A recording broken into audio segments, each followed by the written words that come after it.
5-7 सोमवार, या तो 5 सोमवार या 7 सोमवार आए जब कष्ट, बहुत कष्ट का जीवन चल रहा हो, बहुत कष्ट की जिंदगी चल रही हो, जितने भी लोग ऑनलाइन कथा सुन रहे हैं ध्यान लगाना, अगर कष्ट का जीवन चल रहा हो, तकलीफ की जिंदगी चल रही हो,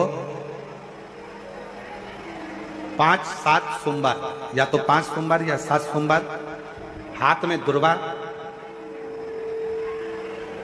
मान लो ये तुमने दुर्वा ले ली, हाथ में दुर्वा, एक बेलपत्र, और उसी हाथ में अपने घर का भरा हुआ 1 लोटा जल, पहले रखना है दुर्वा, फिर रखना है बेलपत्र, उसके बाद में हाथ में 1 लोटा जल, और दोनों हाथों का स्पर्श करते हुए जो अपना पूजन का कक्ष होता है घर के अंदर का, उस पूजन कक्ष की साक्षी में खड़े होकर अपने कुल देवता, पितृ देवता और अन्य देवताओं का स्मरण करते हुए, बाबा बहुत दुखी हूँ, बहुत तकलीफ में हूँ, बहुत कष्ट में हूँ, मेरा परिवार आज दुख तकलीफ में है, मेरा परिवार आज कष्ट में है, दुख में है, कष्ट में है। बाबा को अपने मन का भाव कहते हुए, हृदय से प्रार्थना करते हुए अपने घर के मंदिर से निकलकर फिर उस जल को लेकर शिवालय तक जाओ और दक्षिण की ओर खड़े होकर उत्तर की ओर मुख कर जल समर्पित करो। बेलपत्र और दुर्वा दोनों को अशोक सुंदरी वाली जगह पर चढ़ा दीजिए। अशोक सुंदरी की जगह तो सबको मालूम है ना, अशोक सुंदरी वाली जगह पर उस बेलपत्र और दुर्वा को समर्पित कर दो। चढ़ा हुआ थोड़ा सा जल लेकर आओ, घर के दरवाजे पर उसका छींटा दे दो, लेपन कर दो, और बाबा से 5 सोमवार नियम से आप दुर्वा, बेलपत्र और जल का प्रयोग अगर करोगे, 5 सोमवार पूर्ण होंगे, जो तुम्हारा दुख है वो समाप्त जरूर होगा, शिव करुणा जरूर। अगर बहुत ज्यादा तकलीफ है, बहुत ज्यादा दुखी हो, बहुत कष्ट है, बहुत परेशानी है और हमारा कष्ट कट ही नहीं रहा, हमारा दुख मिट ही नहीं रहा, कुछ मत करो, एक काम करो, बेलपत्र को लेकर जाना तो बीच वाले पत्ते पर शहद लगाना। क्या लगाना? शहद। और ये दोनों पत्ते पर घी लगाना। क्या लगाना? घी। और ऐसा कैसा, बीच वाले पत्ते पर शहद और आसपास के दोनों पत्ते पर घी लगाना। लगाकर शंकर जी पे जल चढ़ाकर अपने मन की कामना कर कर शंकर भगवान का जो शिवलिंग रहता है उस शिवलिंग के सामने उसको ऐसे चिपका कर और आ जाना। आप केवल 5 सोमवार करके देखो, आपका दुख तुरंत मिटेगा, तकलीफ तुरंत मिटेगी, कष्ट तुरंत कटेगा। पृथ्वी का मृत्यु लोक का देव है महाराज। जिसके घर में संपदा की कमी होती है, जिसके घर में कर्जा बढ़ जाता है, लक्ष्मी नहीं आती, बहुत टेंशन की जिंदगी जीता है मनुष्य, व्यापार चल नहीं रहा, बहुत तकलीफ का जीवन चल रहा होता है, तो आज भी नियम है महाराज कि सोमवार, शुक्रवार, ये 2 बार ऐसे हैं, इन 2 बार को यदि कटोरी में थोड़ा सा शहद रखकर, मधु रखकर यदि लक्ष्मी जी का स्मरण किया जाए और माता लक्ष्मी जी का स्मरण कर कर एक लाल पुष्प उस कटोरी के सम्मुख में माता लक्ष्मी का नाम लेकर रखा जाए, 5 या 7 सोमवार या शुक्रवार को यदि आप मधु का भोग लक्ष्मी जी को लगाना प्रारंभ कर दें, शिव का नाम स्मरण कर कर, तो उसके घर में कभी संपदा की कमी नहीं होती, लक्ष्मी उस संपदा को बढ़ाती। 1 लोटा जल, एक जल का पात्र लीजिए, उस जल के पात्र को लेकर उसमें थोड़ा सा लाल चंदन डालकर बेलपत्री के वृक्ष के नीचे और देवादिदेव महादेव को चढ़ाना प्रारंभ कर दीजिए। शिव को चढ़ाना थोड़ा सा जल, उसके बाद में 1 लोटा जल स्वच्छ फिर शिव जी को चढ़ाओ। प्रयास करो बेलपत्री मिले, बेलपत्री पर लाल चंदन 3 पत्तियों पर लगाकर लाल चंदन बेलपत्री के वृक्ष के नीचे समर्पित कर कर उसी बेलपत्री के वृक्ष के नीचे का बेलपत्र वापिस लेकर श्री शिवाय नमस्तुभ्यं बोलकर आपकी कामना कहकर भगवान शिव पर अघोरेश्वर महादेव का नाम लेकर आप चढ़ाना प्रारंभ करिए। बाबा आपका कार्य 3 महीने के अंदर पूर्ण कर देगा, सफलता शिव जी का एक नाम है अघोर। कितना सुंदर कहा है महाराज। मान लो कोई काम है आपका और आपका वो काम नहीं हो रहा, आपने पूरा प्रयास कर लिया, बहुत मेहनत कर ली, और वो काम यदि आपका नहीं हो रहा तो एक नियम बनाओ, 5 सोमवार, 5 बेलपत्र, 5 चावल का दाना, 5 कनेर का पुष्प पीला,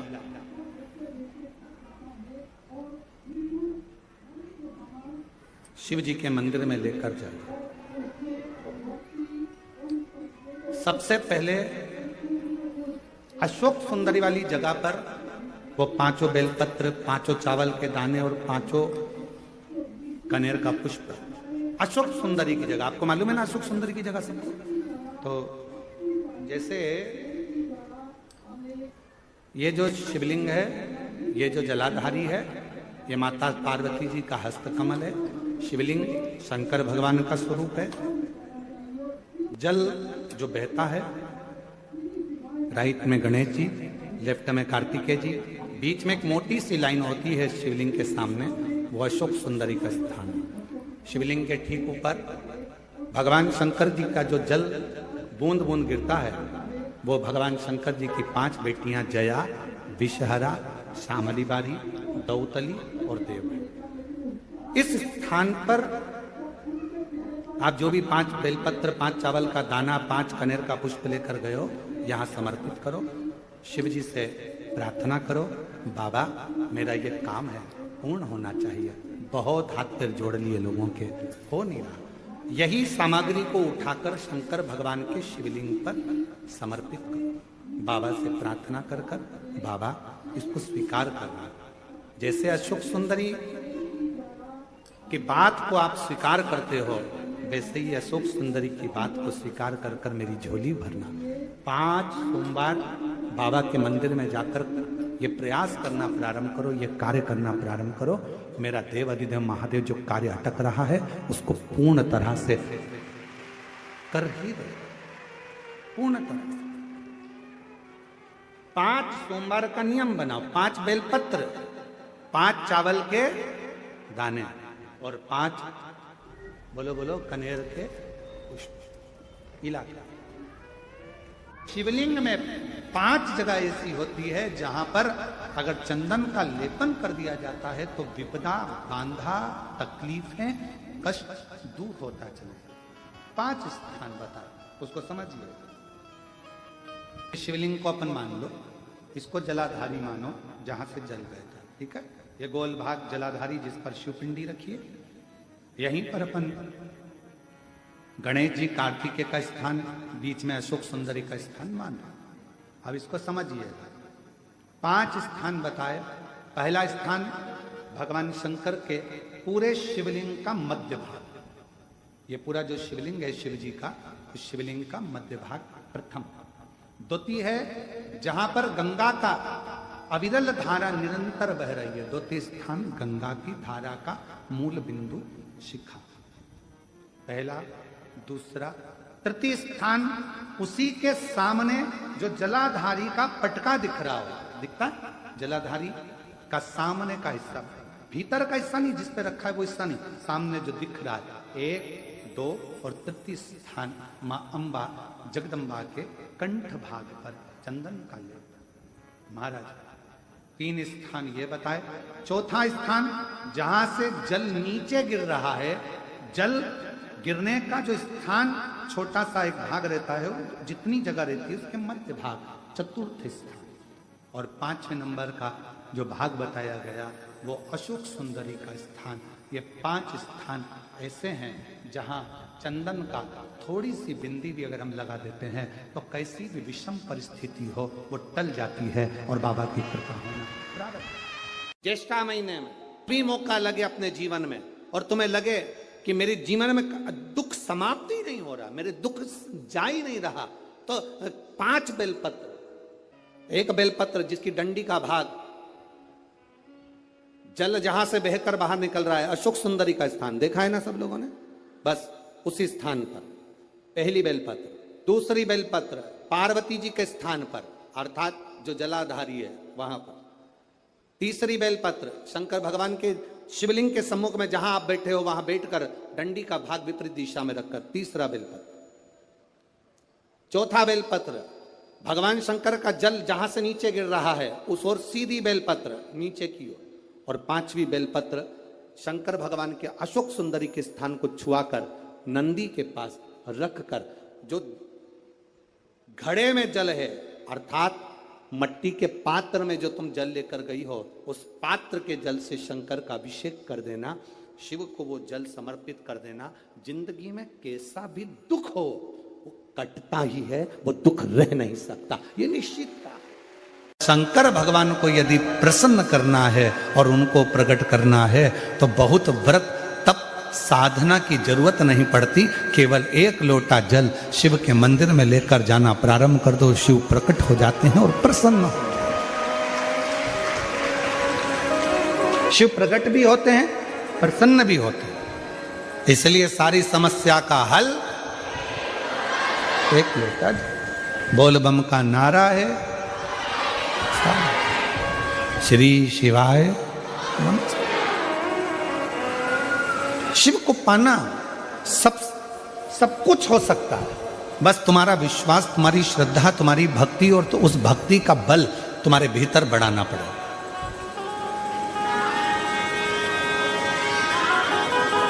तुम्हारा बच्चा स्कूल में पढ़ता है?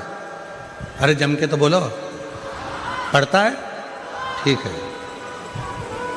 उसके दोस्त भी स्कूल में पढ़ते हैं? जो स्कूल में पढ़ने वाले बच्चे हैं वो उसके दोस्त होंगे, वो भी स्कूल में पढ़ते हैं। अब तुम्हारे बच्चे के नंबर मान लो कम आए और उसके दोस्त के नंबर ज्यादा आ गए, तो इसमें गलती किसकी है? टीचर की, प्रिंसिपल की, स्कूल की कि तुम्हारे बच्चे की? अपने बच्चे की गलती है। क्यों? अच्छी पढ़ाई नहीं करी होगी, याद नहीं करा होगा, लिखा नहीं होगा, अध्ययन नहीं करा होगा, इसलिए उसका नंबर कम आया। टीचर की गलती नहीं है। टीचर ने तो एक जैसा पढ़ाया, स्कूल में सब बच्चों को बिठाया, सबको अध्ययन कराया, सबको लिखाया, सबको होमवर्क दिया, सबको घर से लिखने के लिए बुलाया। बस गलती इतनी है कि हमारा बच्चा अच्छे से लिख नहीं पाया, अच्छे से अध्ययन नहीं कर पाया, याद नहीं कर पाया, इसलिए उसका नंबर, उसका परसेंट कम आया। और बाकी का उसका जो दोस्त था उसका परसेंट भी अच्छा बना, उसके नंबर भी अच्छे आ गए।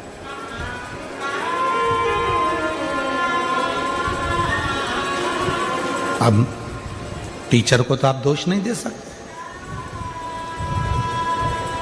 स्कूल को तो आप दोष नहीं दे सकते, प्रिंसिपल को आप दोष नहीं दे सकते। गलती बच्चे की है कि अच्छे से अध्ययन नहीं करा।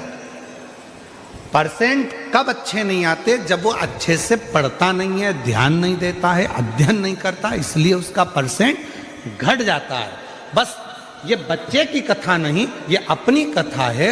अपन भी एग्जाम देने के लिए संसार सागर में आए हैं। जितना जितना मन लगाकर कर्म करेंगे, अच्छा कर्म करेंगे, अच्छा अध्ययन करेंगे और अच्छे से एग्जाम देंगे और सब अच्छे कर्म के साथ में लिखते हुए चलेंगे तो निश्चित है भगवान का इसमें कोई दोष नहीं होगा। परसेंट लाना हमारे हाथ में है, परमात्मा तो कॉपी चेक कर कर रिजल्ट बना दे।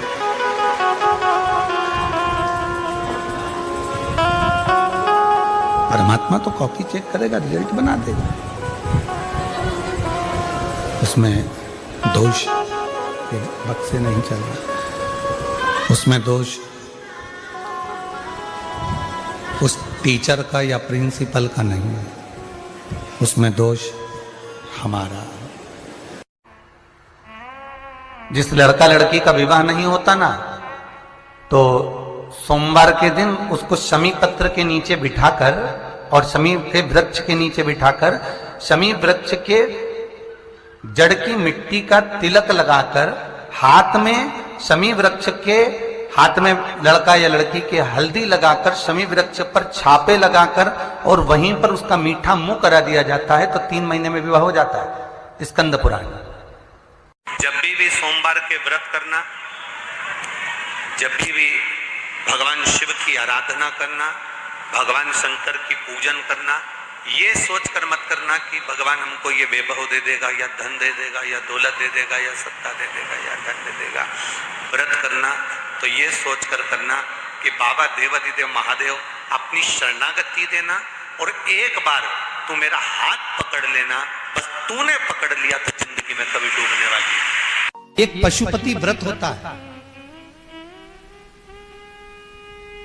और वो व्रत ऐसा है कि उस व्रत को 5 सोमवार करना चाहिए, कोई से भी 5 सोमवार, जिसमें तुम्हारी मर्जी पड़े। ऐसा कौन सा काम है जो पशुपति व्रत से नहीं हो सकता?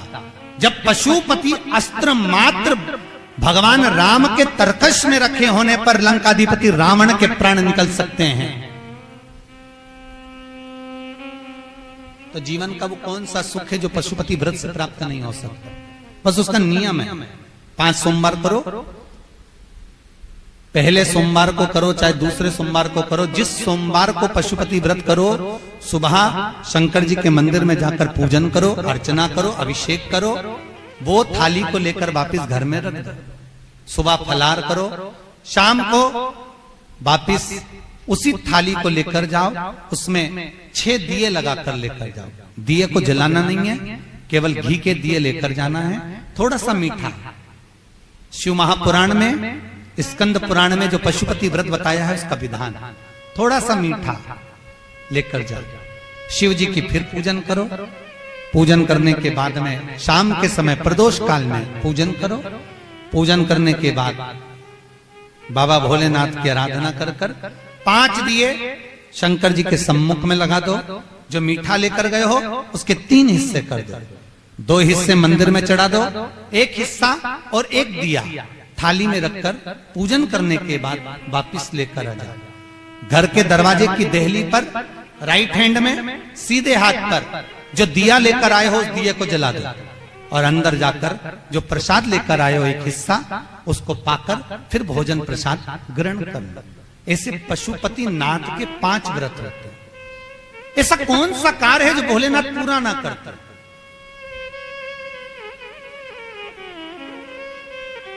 कौन सा? श्री राम जी महाराज अगर सेतु पर चढ़ाई करने जा रहे हैं लंका पर, तो भगवान शिव की आराधना कर कर जा रहे हैं। भगवान कृष्ण ने भी भगवान शंकर की आराधना करी, भगवान शिव की आराधना।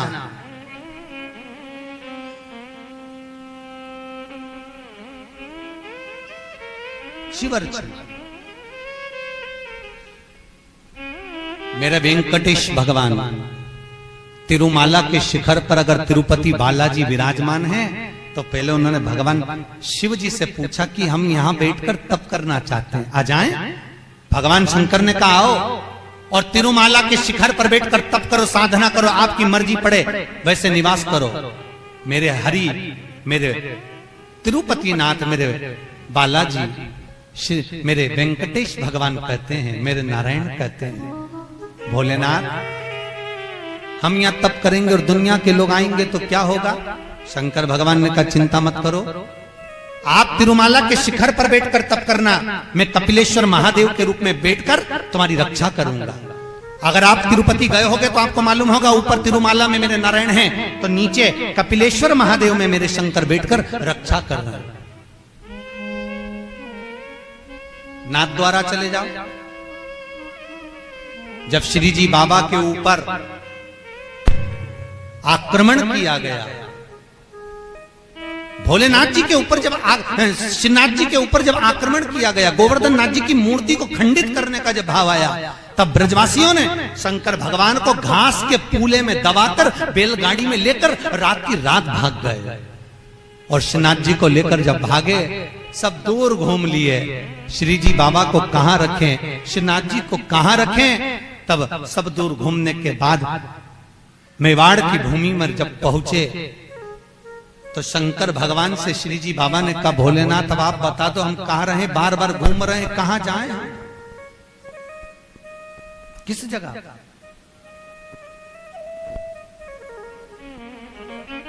हम कहां जाएं, हम किस जगह पर जाएं? आप बताओ। भगवान शिव कहते हैं ठाकुर, हे श्री जी बाबा, आप एक काम करो, आप मेवाड़ की इसी भूमि पर रहिए, आप यहां रहोगे और हम एक लिंग जी के रूप में आपकी रक्षा करेंगे। कभी आप नाथ द्वारा जाकर देखना, श्रीनाथ जी में श्री जी बाबा विराजमान है और उनके पास में एक लिंग जी के रूप में भगवान शंकर विराजमान है। कोई ऐसी धरा, कोई ऐसी भूमि, कोई ऐसी जगह जहां शिव ना हो, हर जगह सर्वस्व विराजमान, बोले सर्वस्व। शिव महापुराण की कथा पुरुषोत्तम मास के इस पावन अवसर पर श्री पुरुषोत्तम शिव महापुराण की कथा श्रवण करने का सौभाग्य अपन सभी को घर बैठे ऑनलाइन श्रवण करने को प्राप्त हुआ है। बटकेश्वर महादेव और पिपलेश्वर महादेव। पिपलेश्वर महादेव जिस जगह पर दधीची ऋषि की धर्म पत्नी सुवार्च के सम्मुख में दधीची ऋषि के प्राण देवता ले लेते हैं, अस्थियों का कंकाल हो जाते हैं दधीची बाबा।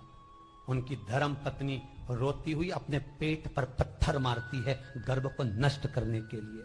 वहां शंकर भगवान प्रकट होते हैं पीपल के पेड़ के नीचे। शिव जी का नाम पिपलेश्वर महादेव हुआ। जो बालक पीपल के पेड़ के नीचे जन्मा उसका नाम पिपलाद हुआ।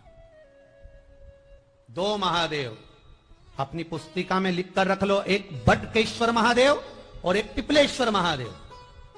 अदालत में कोई कार्रवाई चल रही है, अदालत में कोई केस चल रहा है, अदालत में कोई बात चल रही है, नहीं जीत मिल रही, नहीं विजय मिल रही, हार गए, पेशियां लगा लगा कर एक बार बड़ के पेड़ के नीचे बालू मिट्टी का शिवलिंग बनाकर उसकी पूजन करो। पूजन अर्चना कर कर दही 3 चम्मच नाम लेकर चढ़ाओ जिसके साथ केस चल रहा है, और 3 चम्मच दही चढ़ाकर उस दही को उठा लो और रुमाल पर उसके छापे लगा लो, सफेद रुमाल पर। भगवान शंकर की पूजा अर्चना कर कर जल में विसर्जन कर दो बटकेश्वर महादेव का नाम लेकर, और उस रुमाल को घड़ी बनाकर रख लो। अगली पेशी जब हो उसको साथ लेकर जाओ, केस जल्दी निपटेगा, विजय प्राप्त होगी।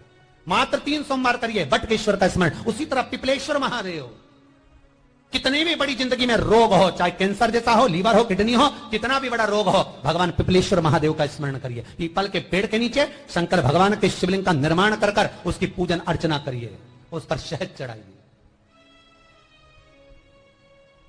पीपल का वृक्ष, आंवले का वृक्ष, शमी का वृक्ष, बेलपत्र का वृक्ष, ये औषधि पूर्ण है महाराज। डॉक्टर ने कह दिया डायलिसिस कराना जरूरी है, तो एक बार इस शिव महापुराण का उपाय जरूर करना।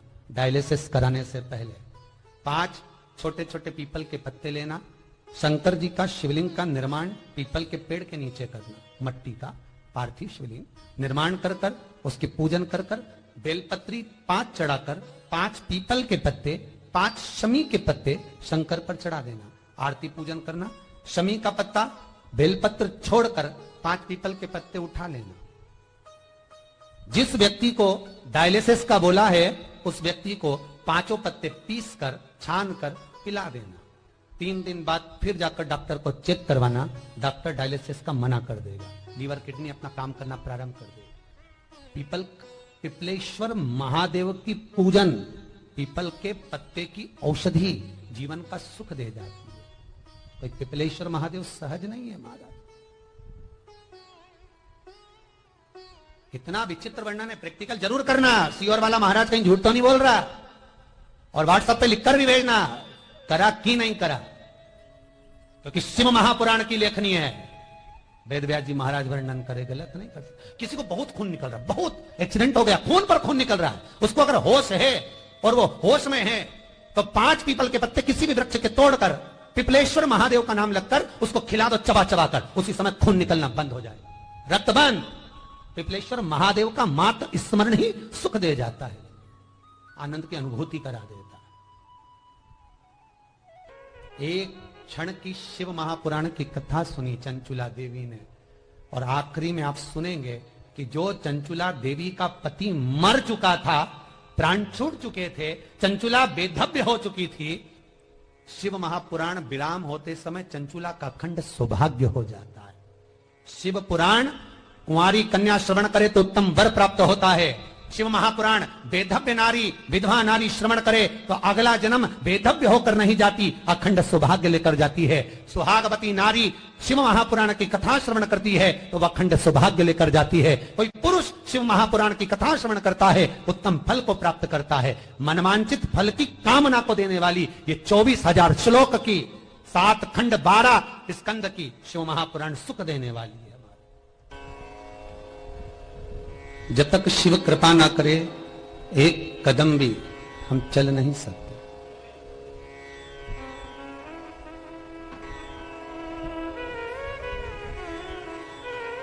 बाबा ने कृपा करी तब जाकर हम इस पावन कथा को श्रवण करने के लिए बैठे हैं। और ऑनलाइन टीवी चैनल के माध्यम से, फेसबुक यूट्यूब के माध्यम से जितने श्रोता भाई बहन लगातार इस पावन कथा को श्रवण कर रहे हैं, आपके जीवन को धन्यता देता हूं कि भगवान की अविरल भक्ति और मुक्ति का साधन ये शिव महापुराण की कथा जो जीवन का सुख देने वाली है, वो निरंतर आप सुनकर अपने जीवन को धन्य बना रहे हैं। 21,600 श्वास ये मनुष्य के शरीर से प्रतिदिन निकलती है और 21,600 श्वास का केवल एक ही स्वरूप होता है कि भगवत भजन में जीवात्मा लगे, कैसे भी रम जाए। 3.5 करोड़ रोम छिद्र का यह मनुष्य का शरीर है, जिसके शरीर पर 3.5 करोड़ रोम छिद्र है। एक एक रोम छिद्र भगवत स्मरण का होना चाहिए।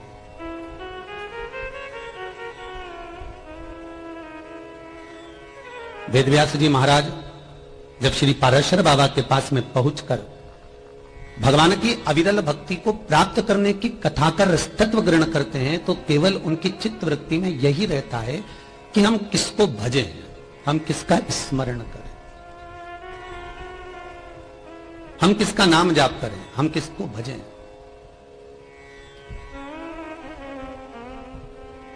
पर महाराज कि पापीड़ा रामुख से राम नहीं निकले, राम नहीं निकले रे श्याम नहीं निकले, वो कहीं जाने हरी भजना में जीवन गवाए दियो सजना। जो भगवान की भक्ति में डूबा ही नहीं वो भगवान को प्राप्त कैसे कर सकता है।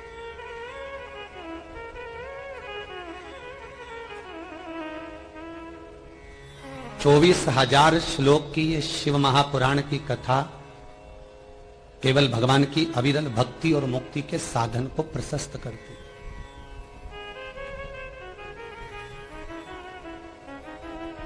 केवल भक्ति और मुक्ति को, और भक्ति और मुक्ति के साधन को जो प्रशस्त कर दे, अर्थात भक्ति के पथ से चलते चलते चलते चलते मुक्ति के पथ तक जो पहुंचा दे, वो शिव कथा, वो भगवान शंकर की पावन कथा। 2 कारणों से मनुष्य का जन्म हुआ है, पहले भी कथा में कहा, आज फिर कह रहे। एक भगवान का भजन करने के लिए और एक कर्म का भोग भोगने के लिए। हमें जो शरीर मिला है वो 2 कारणों से मिला, एक भजन करो और एक कर्म का भोग। कितनी योनियां, कितने जन्म हमने निकाल दिए, कितने जन्म हमने निकाल दिए। 84 लाख योनियां काटते काटते काटते काटते मनुष्य की देह मिली है और वो मानव का शरीर मिला केवल भगवत भजन करने के लिए, उसको भी हम गंवा दें तो ये जीवन व्यर्थ है। मैं धन्यवाद दूंगा करेल परिवार को जो ऑनलाइन इस पावन कथा को कराकर कोलकाता से अपने जीवन को सार्थक बना रहे हैं, अपने जीवन को धन्य बना रहे हैं। कोलकाता में कथा कराते तो केवल कोलकाता के लोग ही सुन पाते, पर आपने ये कथा ऑनलाइन कराकर पूरे विश्व में और विश्व में देश और विदेश में इस पावन कथा को पहुंचा दिया शंकर की पुरुषोत्तम शिव महापुराण।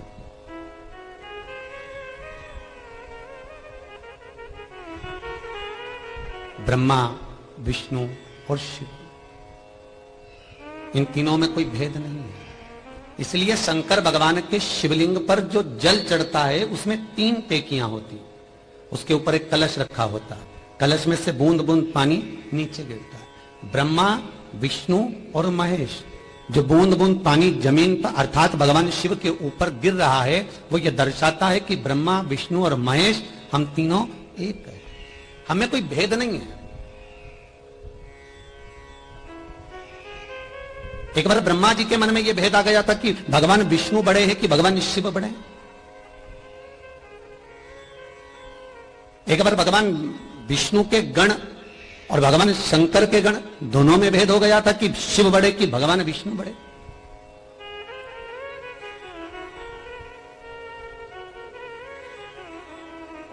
ये दोनों में बड़ा है कौन? नारायण को बड़ा मान लें कि भगवान शिव को बड़ा मान लें। ये भगवान विष्णु के पार्षद भी कह रहे हैं कि भगवान विष्णु बड़े हैं और भगवान शिव के गण कह रहे हैं शंकर बड़े हैं। आखिर दोनों बड़े कौन? शिव महापुराण की उमा संहिता कहती है, संसार में जन्म लेने वाला मनुष्य हो चाहे देवलोक में रहने वाला देवता हो, जब देवताओं में अगर भेद उत्पन्न कर देता है तो वो देवता देवपद से वंचित हो जाता है। मृत्यु लोक में रहने वाला मानव, मृत्यु लोक में रहने वाला मनुष्य यदि भगवान में भेद करना प्रारंभ कर दे तो वो मनुष्य तत्व से वंचित हो जाता है। कितना सुंदर कहा है, राजा बलि के दरवाजे पर वामन भगवान भिक्षा मांगने के लिए आए। राजन भिक्षाम दे, 3 पग भूमि मांगने के लिए आए। शुक्राचार्य बाबा का कमंडल लेकर, शुक्राचार्य बाबा के कमंडल को लेकर जब राजा बलि भिक्षा देने के लिए गए,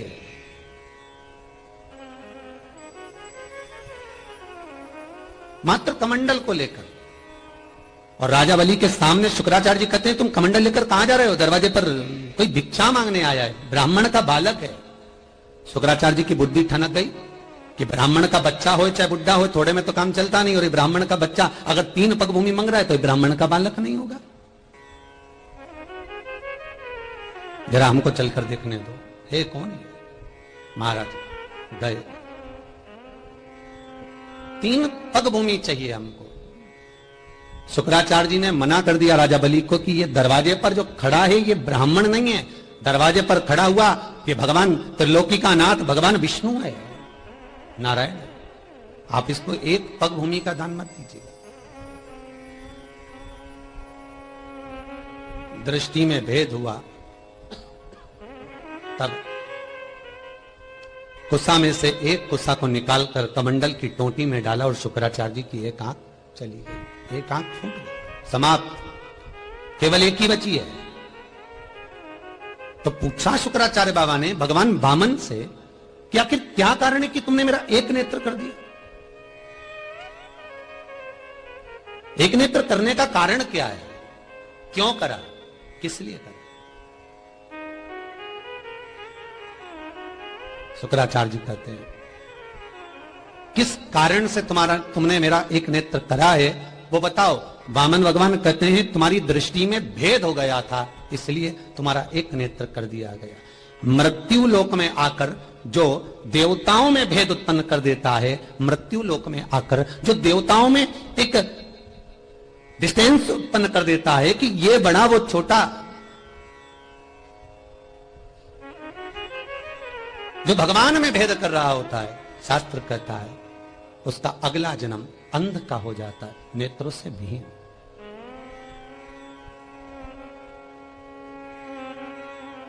भगवान ब्रह्मा ने भी भेद उत्पन्न करा था, शिव बड़े कि विष्णु बड़े? भगवान विष्णु, भगवान विष्णु से ब्रह्मा करें तुम्हारे पिता कौन है? भगवान नारायण के मुख से निकल गया जो ये सृष्टि का संहार करता है, जो सृष्टि को निर्माण करने वाला है, जो सृष्टि का निराकरण करने वाला है, जो सृष्टि को संहारित भी कर सकता है, वो देव अधिदेव महादेव मेरा पिता है।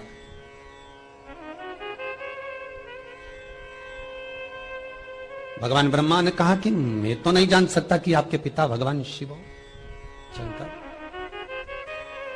बस यही हमको जानना है। पूरी शिव महापुराण में तृतीय खंड पर चल रहे हैं अपन, तीसरे पार्ट पर पहुंच रहे हैं।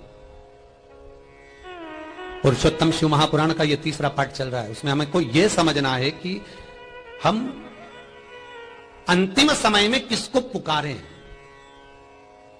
हम किस देवता की भक्ति को धारण करें कि हमारा मार्ग सुलभ हो जाए, हमारा मार्ग सहज हो जाए।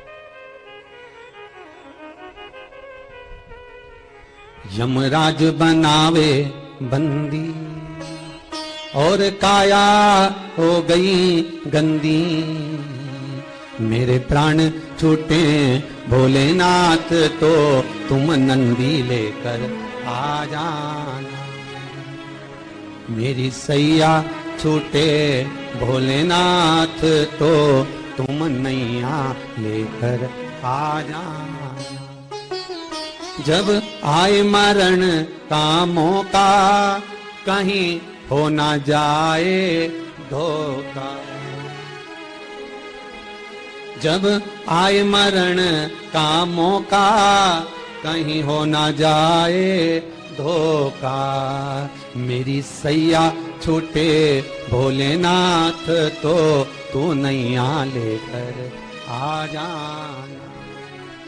इतनी कृपा जरूर करना। है विश्वनाथ, है शंभु, हे त्रिकालदर्शी। माना हम कर्म का भोग भोग रहे हैं,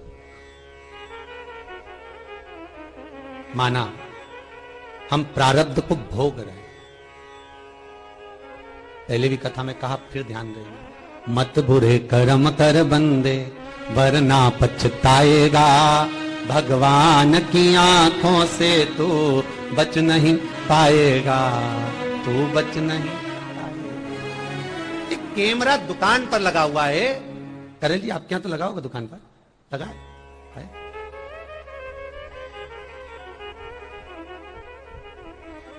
वहां लिखा रहता है आप कैमरे की निगाह में हो।